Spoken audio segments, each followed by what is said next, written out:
You're live.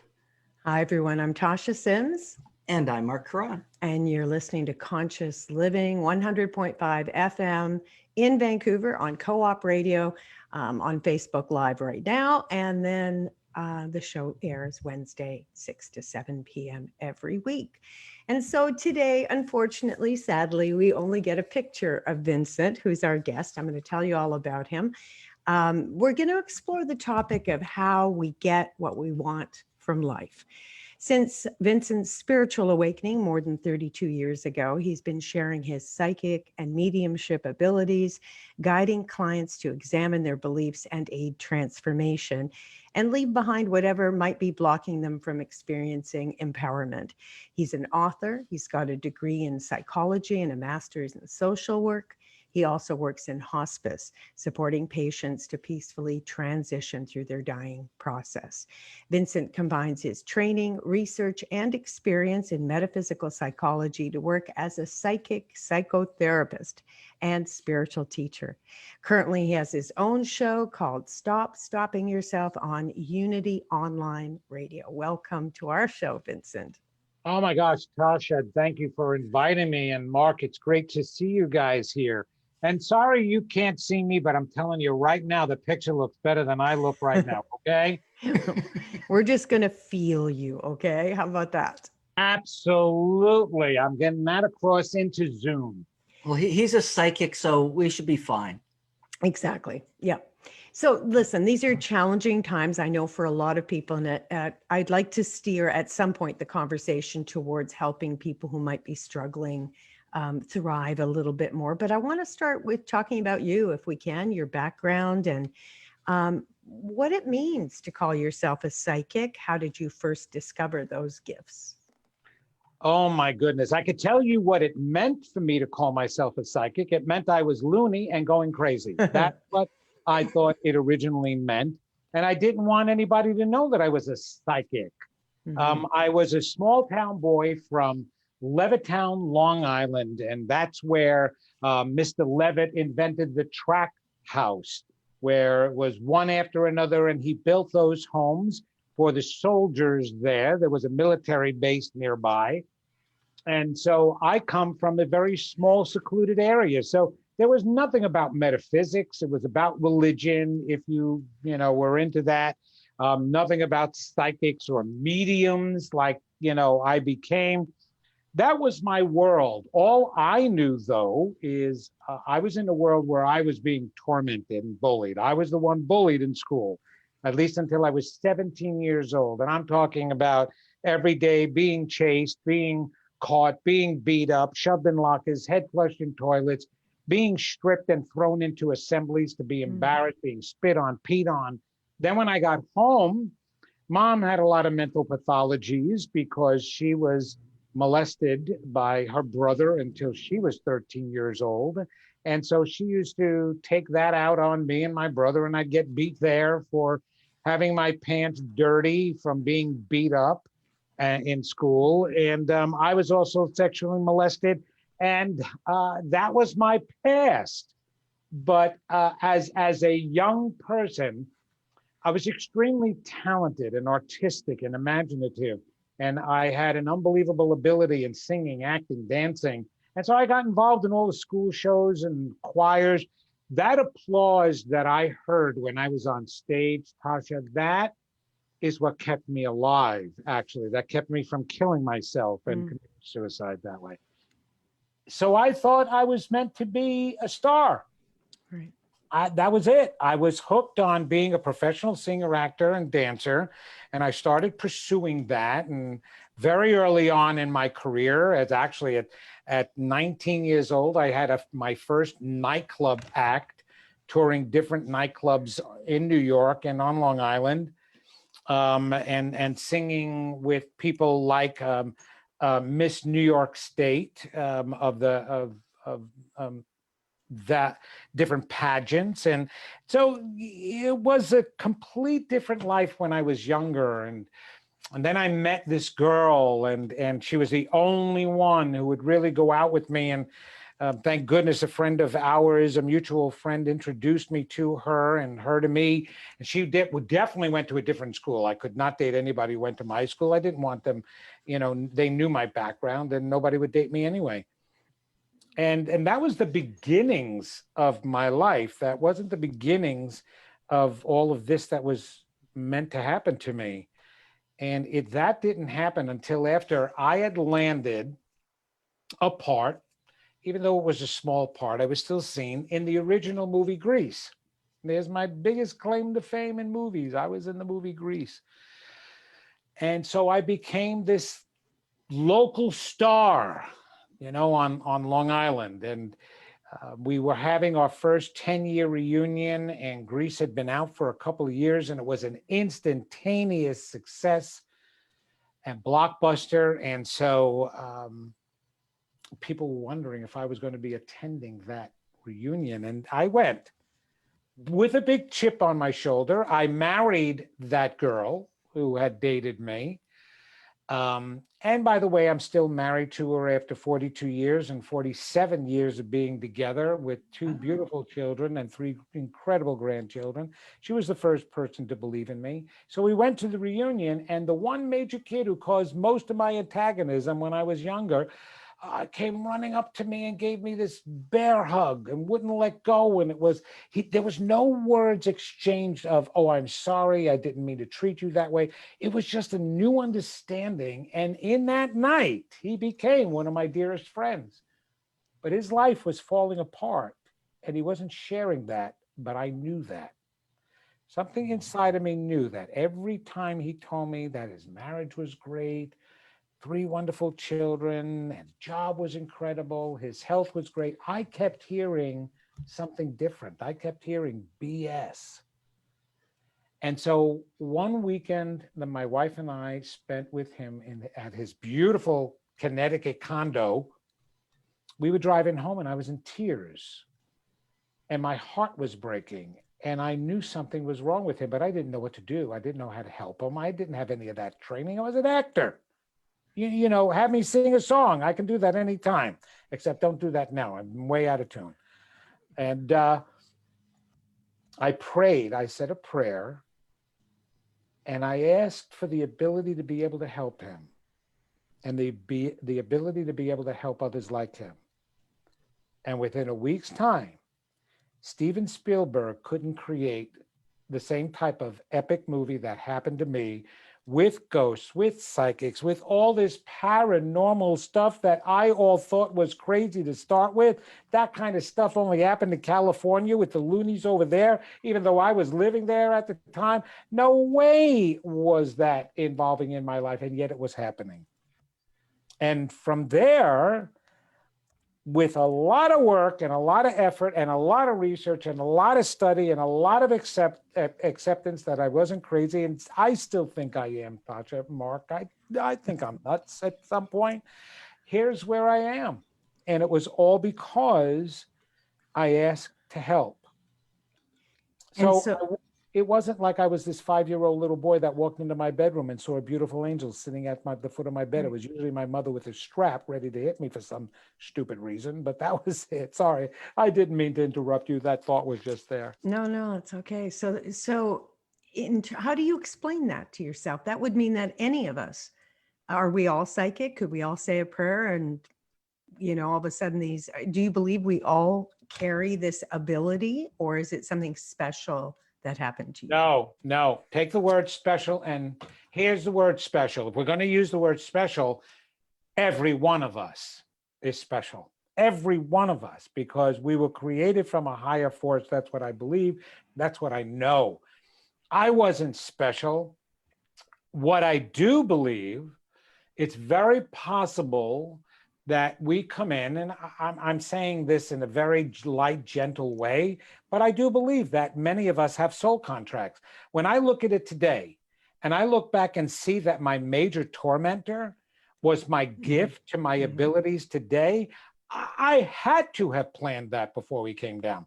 I had to have planned my mother abusing me and all the kids abusing me because of the feelings and where I am today. But that's not to say everybody had planned those things.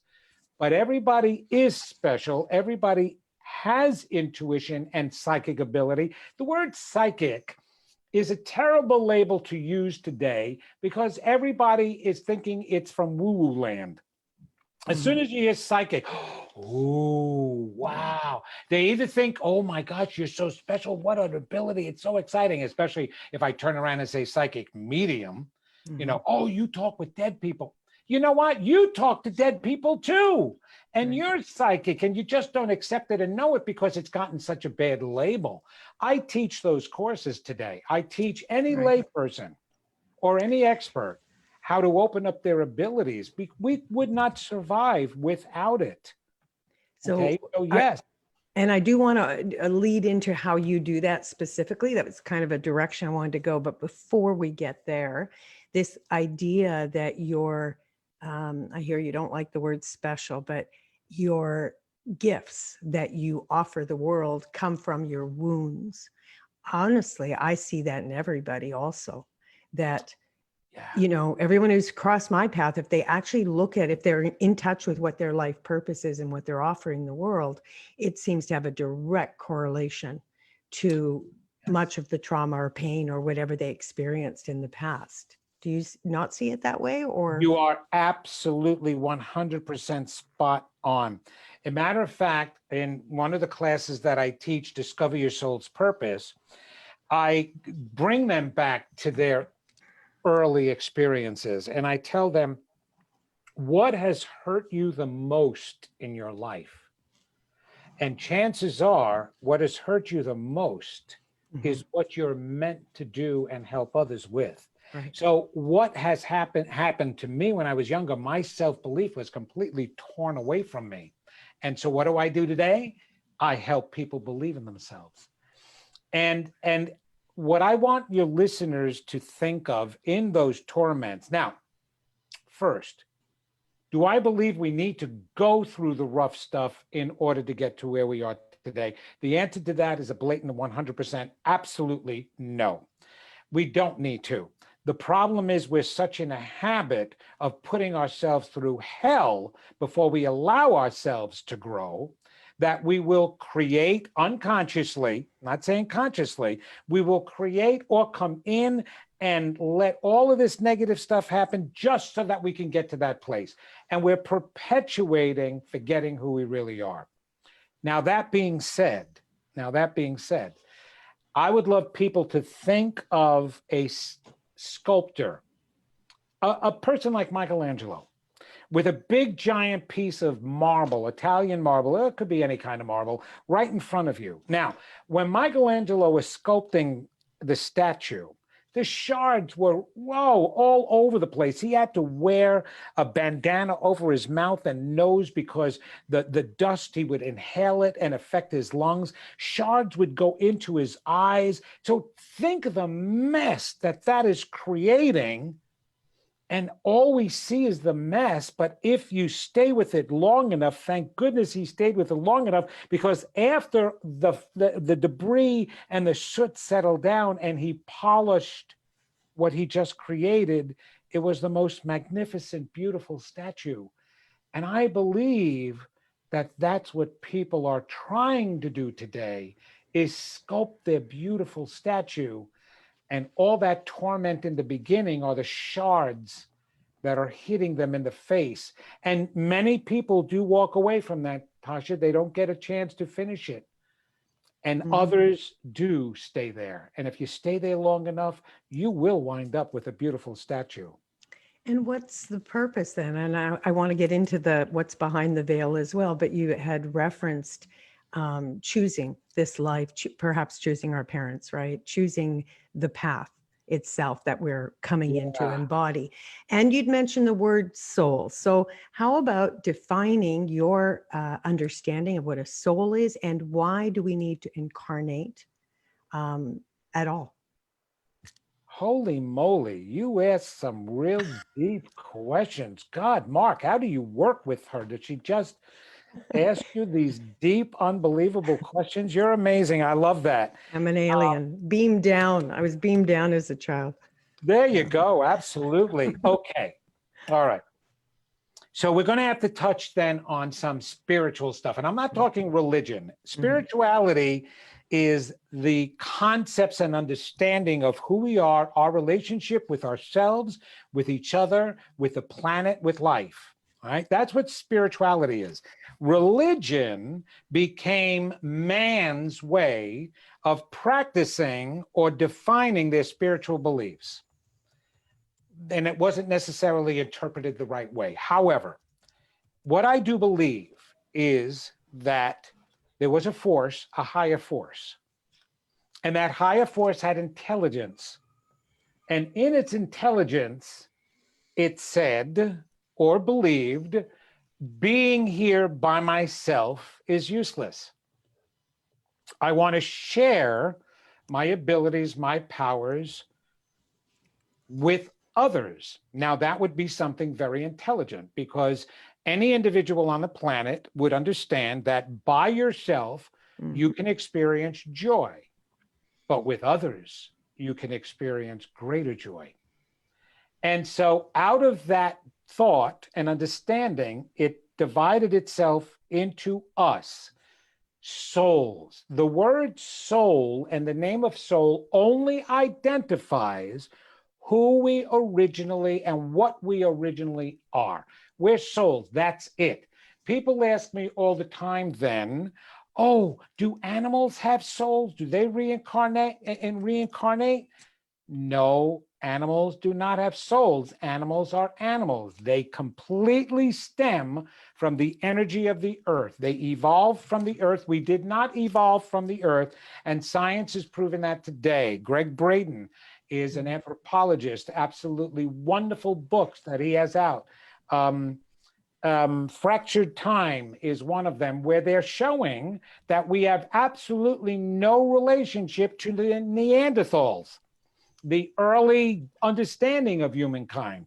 The human today evolved and spontaneously appeared on the earth 11,000 years ago. Why? Okay. Here we're created as souls, and we're created in the image of this greater force. So therefore, we have all of this internal understanding, knowledge, wisdom, whatever it has, we have. But we don't know what it is until we experience it. The other way I want everybody to look at it is, think of the sun, big giant ball of fire. And it divides itself into 100 little suns, but stays together. Well, it would still look like one big ball of fire, and no individual sun would get a chance to see its own light. The only way it could do that is by leaving the big ball of sun. So the intelligence, the God force, understanding that, then decided to create the universes in order for us souls to go and experience ourselves. Now, Beautifully put. but I'm going to throw a little caveat on this. Okay. All right. So, Tasha, have you ever been to Disney World or Disneyland? Yes. Beautiful, wonderful place to have fun. Great vacation spot, right? Yes. And then you go home, right? Yep. All right. That was the only purpose of the universes. They were supposed to be vacation spots. Nobody picks up and moves to Disney World. I wanted to, but yes. I you're know right. you want to. There may be some employees there, but you don't pack your bags and build a house in Disney World. You go and you visit and you go home. Well, we got so close to the earthly plane that we actually got sucked into its power because we were children with all this ability, all this understanding. And we wanted to know more and do more. And we got sucked into this planet here and figured out how to become physical on this planet. Once we did that, we created a karma. We now have a relationship with the earth that we weren't meant to have. It was supposed to be viewed. We were supposed to go away, experience all the beautiful things that were created on the planet, understand that we could feed into that creation, and we got caught up. It was like kids being let loose in Toys R Us without any adult supervision. And just like kids would do, we started to overextend our power and ability, not only towards the planet and the life that was here, the life forms, we extended it towards ourselves. You know, all those mythological creatures that we believe are fictional? They weren't fictional. Myth actually means a belief so strong, so deep, so intense, it's too hard to believe in. We manipulated the creatures on the earth. We used our powers to play with them, and we created some abominations. And then we used our powers against each other. Boom, we let go of that. We kind of destroyed ourselves. That's the story of Atlantis. If anybody wants to know about that, we learned how to harness our power, but not for good, to hurt each other. Just like stories like Lord of the Flies, a very famous book about a school of boys that went out on a ship tour somewhere and got stranded on a desert island. And they went into groups, and eventually there was groups that would fight each other and try to kill each other because they wanted to overtake, because the child within us wants what we think the other person has once we lose enjoyment in it. Well, that's exactly what happened in Atlantis. So now we went back and said, we can't do it that way anymore. And we created the chakra system, a set of governors, shall we say, within us that only allows us to use a certain amount of our power. And each time we incarnate on the planet, we're hopefully evolving and growing to learn how to use more of our power. And we want to learn how to use it so that we can learn who we are. The more power we get to use, the more power we get to manifest and create with, the more we learn about how magnificent we are, with the goal being to be at that highest level of understanding and experience all of who we are. So we're remembering, we're not actually learning, yes? Absolutely. Yeah. We're remembering what we were already given, what's already inside. The problem is suffering causes us to forget. And I want to ask a quick question around suffering, because what occurred to me is, what is the most soul crushing thing that guarantees suffering that we do? Loss of the understanding that you're lovable. Good. That is the bottom Clear. line. Yep. When you look at the way everybody is acting on the planet today, it's the Cain and Abel story. That's the way I can compare it. All the stories in the Old Testament are metaphysical messages for us to understand our capacities and who we are. Cain and Abel is the perfect story of what's going on in the world today. We have both the capacity to be Abels and Cains. So what's the story? You got mom and dad, Adam and Eve. In that story, Adam and Eve represents the God force, the balance between the divine masculine, the divine feminine. Everybody, right? In every regardless every soul, of gender. Every soul. There is no gender when it comes to that. Yeah. And no race, no nothing. So every soul, when you remember that you are connected to that force, you feel attended to, you feel loved, you feel lovable, loving, you're kind, compassionate, caring, you feel just like Abel. When you forget that you are part of that force, you disconnect from that, you feel rejected, you feel abandoned, you feel neglected, you feel anger, you feel rage, you feel like Cain. When that feeling becomes strong enough, the Cain in you can overpower and kill off the Abel in you.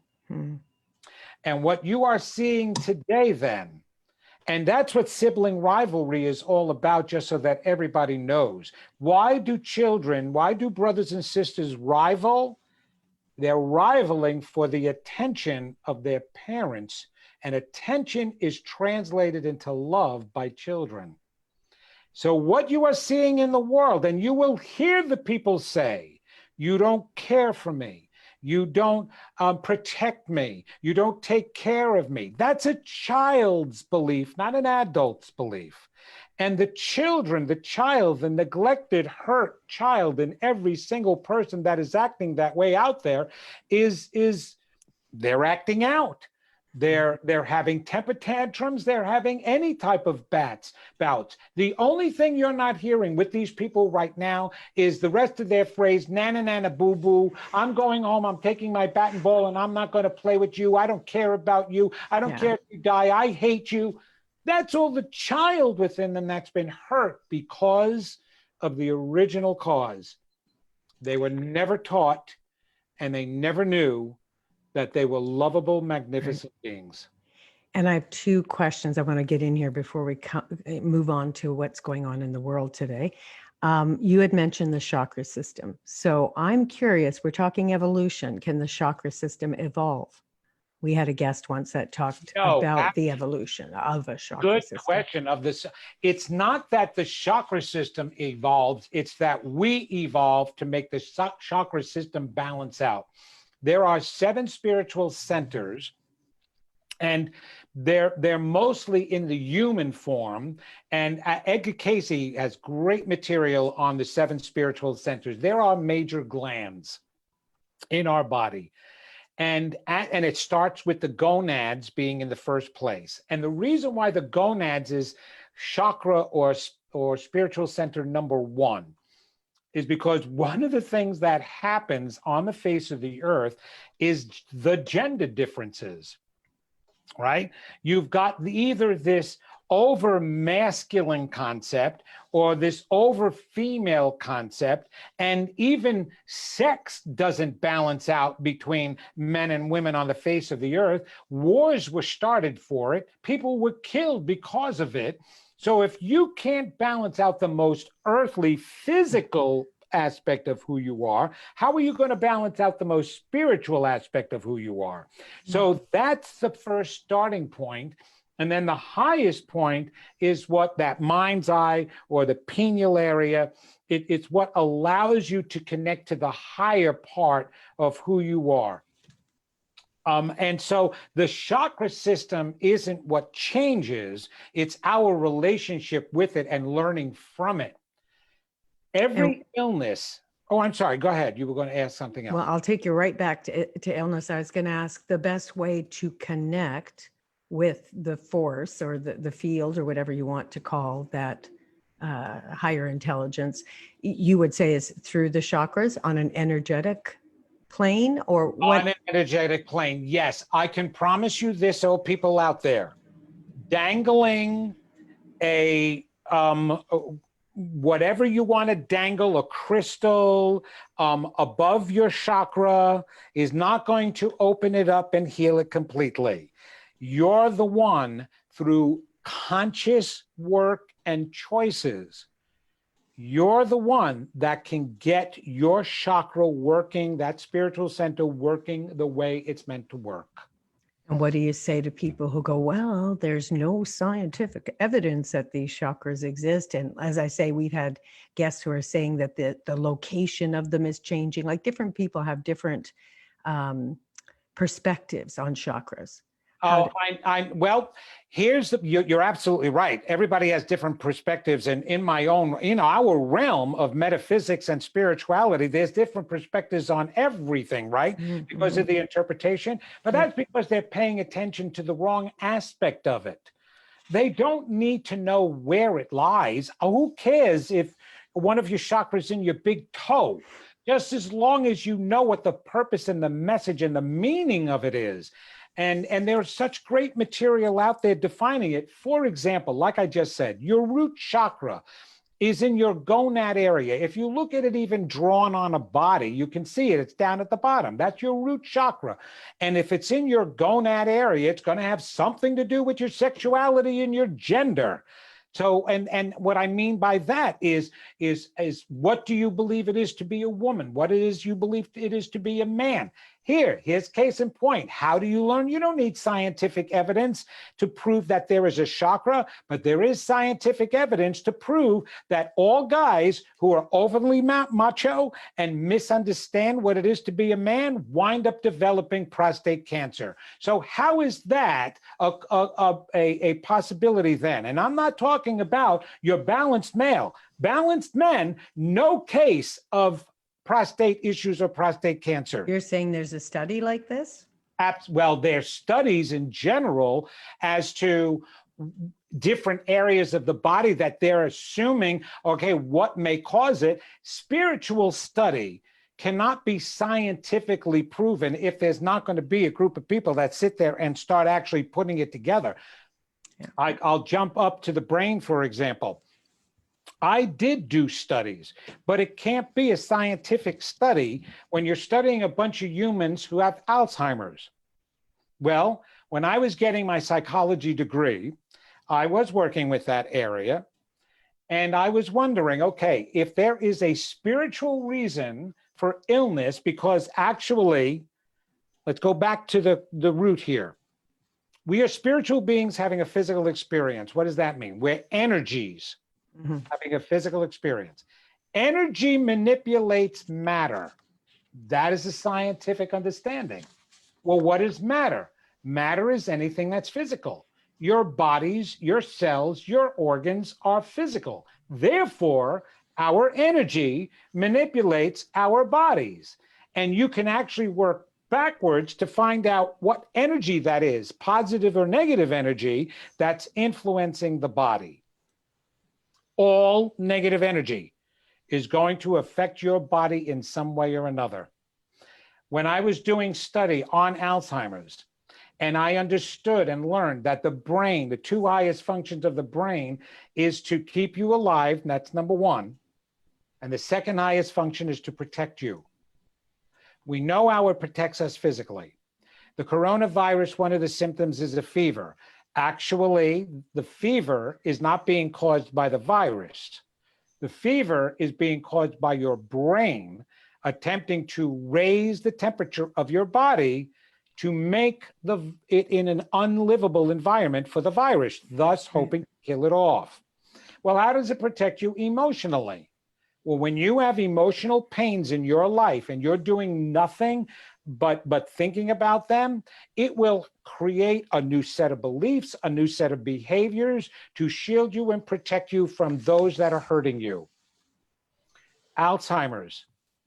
I did research on people, informal research, and I found that every patient that I worked with, that I looked at, that I went into their past, all had miserable, horrible pasts.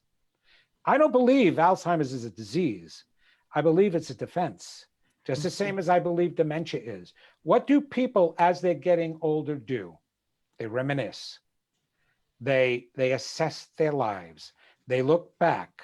They sit there and they do nothing but ruminate on what they didn't do, the misery of their lives. Well, the brain has got to do something to protect them from that. And what does the brain do? It turns off the memories. One thing that Vincent, I have a question about that, if I may. Yes, go ahead. And specifically, I asked because my mother's dementia is off the charts now. And what you're saying, I believe, is certainly, there's something there to it. What do we do? How do we deal with this in a way for anybody out there with their parents or their loved ones with dementia or Alzheimer's? Is there a way then to, help them? The only help that you can give them is comfort. Their brain is going to do what they need to do. Their choice, their soul is allowing it to happen the way it's going to happen for their own personal experience. But Mark, I completely understand that because my mother and my father, my mother had a significant Alzheimer's, my father had dementia, and it's very painful watching them. The help is more for the caregiver. If you cannot get frustrated over the fact that you believe they're suffering so much, because I will tell you this, even though Alzheimer's, even though the brain will do something to help protect it, it does not pay attention to the side effects. I can assure you that your mother remembering is going to be much more painful than her forgetting. And if you can look at it with that understanding and not try to make her remember and not take it personally when she forgets who you are, just know, I know she has to go through this because her brain is protecting her. And you sit there with her in comfort, in holding their hands. Where they hurt and suffer the most is when they're constantly being reminded that they're forgetting. But if they don't know that they're forgetting and nobody tells them, okay, this is going to sound terrible too. I'm going to compare it to something that's also going on in the world that is horrible: child molestation. When a child is molested by most pedophiles, the majority of pedophiles are very gentle with the children because they're actually, psychologically speaking, we have theories that they're trying to comfort or soothe their own childhoods that have been very tormented. So for the most part, molesters are very gentle. And sexually, children wind up touching and playing with themselves. It's usually not until they find out from society that it was wrong that they begin to develop such horrible issues. That's what happened to me. I was sexually molested. So the same thing goes with an Alzheimer's patient. If an Alzheimer's patient is treated still normally with gentleness, with compassion, with care, with, oh, it's okay. If they want to tell the story 500,000 times, okay. Why do we have to tell them, you already said that, you already said that, right? And we can do things like, oh, here's pictures of mom and dad. You don't have to keep shoving in their face that they're forgetting. Right. And they won't be hurt as much. You hold them by the hand and you believe in their souls and you let the rest of the process happen. And Beautifully said. Yeah. is the process of healing and working with disease, let's just broaden it a little bit, is it the same whether it's physical or emotional, ultimately? No, it's the exact same process because the physical is caused by the emotional. So you've got to work with the emotions no matter what. We are feeling beings. So to get back to one of your questions about why we incarnate here, we incarnate here to experience ourselves. How do we experience ourselves? It's through our feelings. It's not through our thinking. We have to feel the experience of joy. We have to feel the experience of even being intelligent. What does it mean when you've achieved something intellectually? When I graduated college, which was as an adult, I didn't go as a child, I went, wow, I went through that. I intellectually had to finish and complete the schooling based on their structure, but I was able to say, I did that. That felt great. It's the feelings that matter. So therefore, emotions are the priority. Love, if we are here to experience ourselves and experience love and that we're lovable, magnificent beings, those are all emotions. And it's the emotions that when we suppress them, that turn into time bombs and affect us emotionally, physically. Another example, women. Why is uterine cancer and breast cancer so prevalent in women? Well, remember what I said, where those initial spiritual centers are. Your first one's in your gonads. Your second ones are the cells of the Leydig right above your gonads. Your third ones are your adrenals, which is where your intuition initially comes in. Your fourth is your heart. Your fifth is your thyroid. Your sixth is your pituitary, and your seventh is your pineal. And each one of those represents a different emotional aspect of your life. Women have been so abused, put down, neglected, looked at differently. Negative pockets of energy. What makes a woman? Her uterus, her breasts. Thus, breast cancer, uterine cancer, prevalent, especially with women who've come from abused backgrounds, who never thought of themselves as divine feminine or wonderful women. They got more of a message that it probably would have been better if they were a male. And so it's so prevalent there because of those issues. Heart disease. Heart disease is one of the #1 killers. Why? Other than we just found out in the United States that the COVID virus is the #1 killer, because of the lack of self-love. You get clogged arteries, you get clogged, diabetes is another one because of the blood that pumps through the heart. This is your love center. If you don't have self-love, you're going to get clogged. You're going to get clogged for feeling love for others. And so it makes sense. You can back it out. And Louise Hay and Edgar Casey both have wonderful materials on that. How would you guide someone who perhaps is quite aware with everything you've said, that there's a correlation between the physical manifestation of dis-ease and the emotional, but they can't, and they've done tons of emotional work. They've looked at their beliefs. There's no more work that they can even think of doing, not for lack of willingness, but because it's like, okay, well, how would you guide them or support them? What step would you take with a person who perhaps has a chronic illness, but feels they've tried everything? I would quote Thomas Edison,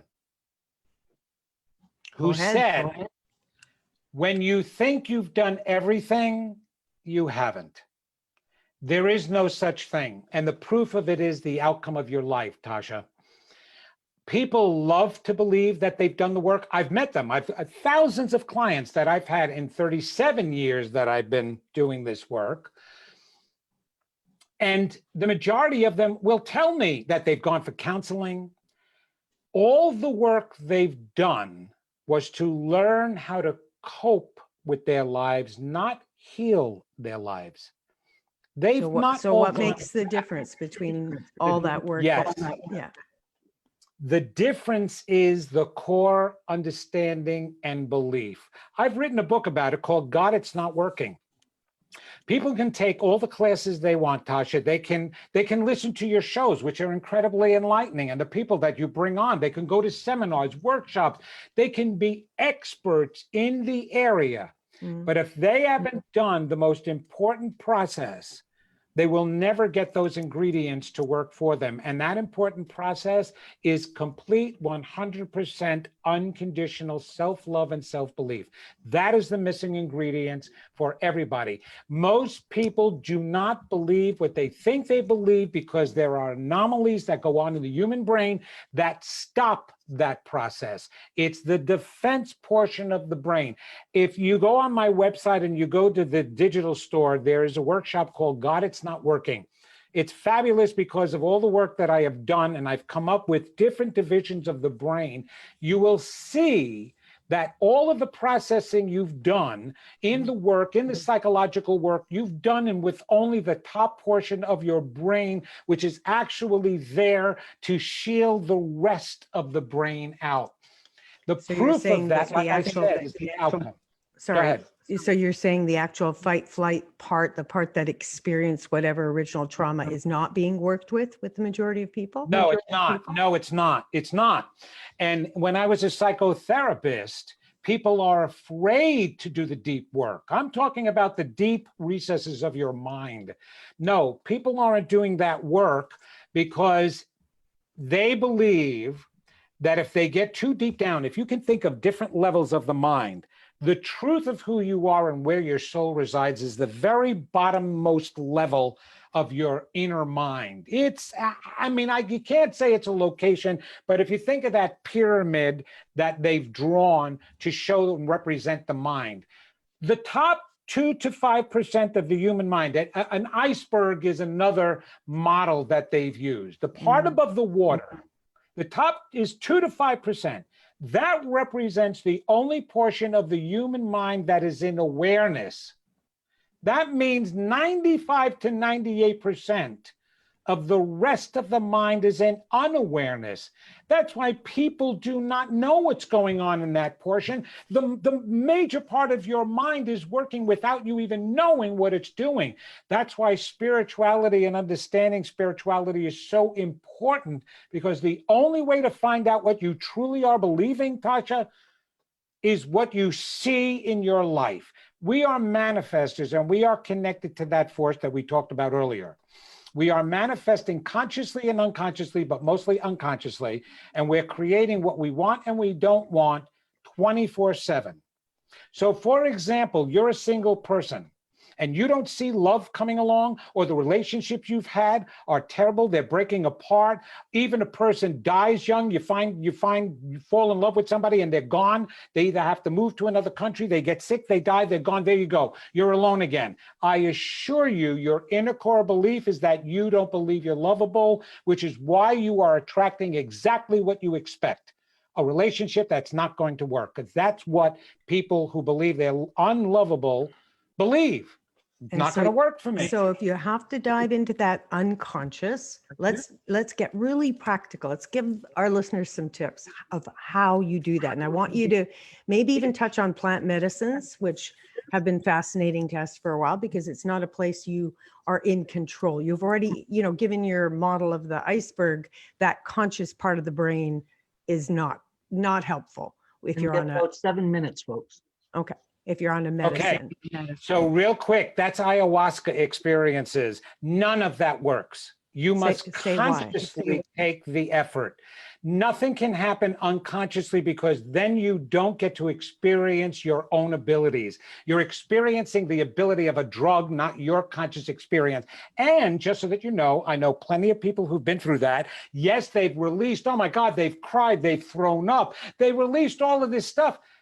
And yet the same stuff keeps happening in their lives afterwards, because they have not consciously acknowledged it and released it consciously. Yes, Consciously. and I just wanted to add in there, because we do a lot of work with spirit plant medicine in terms of our annual conference. And you're right, Vincent. It's the one thing, it has great potential, yet it's not about just going and sitting with this medicine. Versus, because there's still work to do. You have to still do the work. You can't just go do it and expect it to magic. Right. We're not talking about instead of, it's as a portal to the unconscious. It does do that. If you're still aware that you're the autonomous being who's having the experience, but opening to a teacher through this mushroom or whatever it is, that might have messages or information, why would that not be still you in connection with nature, in connection with a system? So here I'm going to answer that. How long do you think that drug has been around that has been used by human beings? Forever. Mark, you would know that. Forever. Yeah. Yeah, I like to think of it as a medicine versus a drug. Right, yeah, right. Okay, medicine. You're absolutely right. Drug is a All pharmaceutical the in my book. Yes, gotcha. All the ancient wisdom that has been on the planet today has been at our use. Now, of course, it's more aware today, including the medicine, plant medicine is more aware today. All of that is wonderful stuff, because it does help us get to those points. But the point that's missing is the work you need to do, either before you do that or after you do that. Look at the planet today. We still have some real significant problems. And it's not because a majority of the people haven't been given this information. It's because the majority of the people aren't using it right. They're not using it to get to really know who they are. And they take the easier way out too. They still, even if you do ayahuasca or anything, you got to go home and go, oh, wow, that was an experience, man. I really had a lot in there. I didn't think I had a lot in there. What else? What was all of that? What else was that? And you have to go in to be able to consciously say, I'm letting go of that. Yeah, you know what? When my mother and my father abused me like that, it made me feel like crap. It really made me feel worthless. I am not worthless.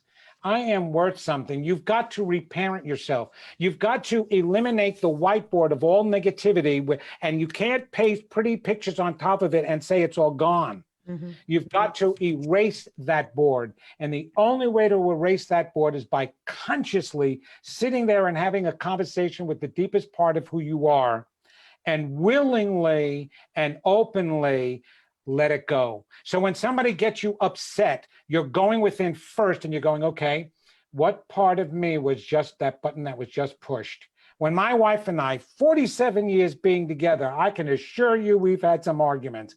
But the difference that now is we both go in our place and we go, okay, something was just pushed inside of me because of what she may have said.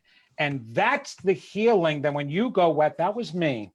I still am being bothered. Okay, all right, I'll work on that. You're good, you're lovable, you're deserving. You don't have to go through that. Correct. It may be a lifelong thing, right? Yeah. It is going to be a lifelong thing. Yeah. And that's why we keep incarnating back here, because we know we can do it and keep getting better. So listen, we only have a couple of minutes. I'm not going to get anywhere near. I wanted to really dig into COVID. I wanted to dig into, because I don't tend to meet a lot of people who see what's happening the way I do. And I think you do. And so I wanted to hear about COVID though. I mean, in particular. We can always bring a part 2. We could do a part 2. We can do a part 2 because Hill, I'll leave it this way. COVID at your highest consciousness level, you have to understand that we are not experiencing it for us. We are not experiencing it at us. We are not experiencing through it, us. We are experiencing because we are the virus. We are the virus. Therefore, we are the cure. Wow, that's powerful. No, I do think we should come back. Will you come back? Can we do another show? Absolutely. With you guys, I got to brush up on my answers beforehand. You asked some deep, wonderful stuff. I love it. Thank you.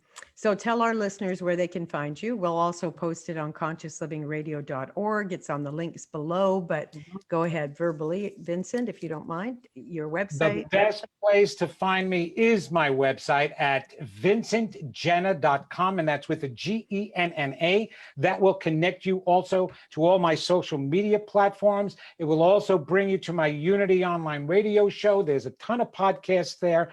All my video interviews, I've done a ton of video interviews, wonderful excerpts from different television shows as well. So there's a plethora of information that people can tap into and ways of communicating with me. I love when people write. I will write back. I do not have a gatekeeper that writes for me. I do that with questions, and you can join me on Facebook Live events. I'm actually having one December 18th. I don't know if this will be after that or before that, but yes, come and join me. Come connect with me. It'll be when you have your camera ready. Yes, get your camera ready. Yes. I will have my camera ready. I want to do another talk about, we didn't even get to the other side and what's behind the veil and life. I mean, I'd love to talk about death with you and COVID and everything that's going on in the world. So, I'm dying to, Tasha. I'm dying to talk to you about death. Okay. Dying to talk about, bump. Yeah. There you go. Thanks for joining us today, Vincent. Oh, so much. Thank you so much for having me, both of you. And the next time, yes, I'll have the camera and my face looking pretty. And you might do a reading next time, perhaps. Oh, I knew you were going to ask me that. I'm psychic. Well, you didn't though. You didn't tell me anything. Tell me something. Because I also knew you were going to be asking me some deep questions. All right. Take us home, Tasha. All right. Thanks everyone for joining us. consciouslivingradio.org is where you can find more information about us and all our podcasts. And of course, the show is live Wednesdays, 6 to 7 p.m. Have a great one. I'm Tasha Sims. I'm Marc Caron. See ya.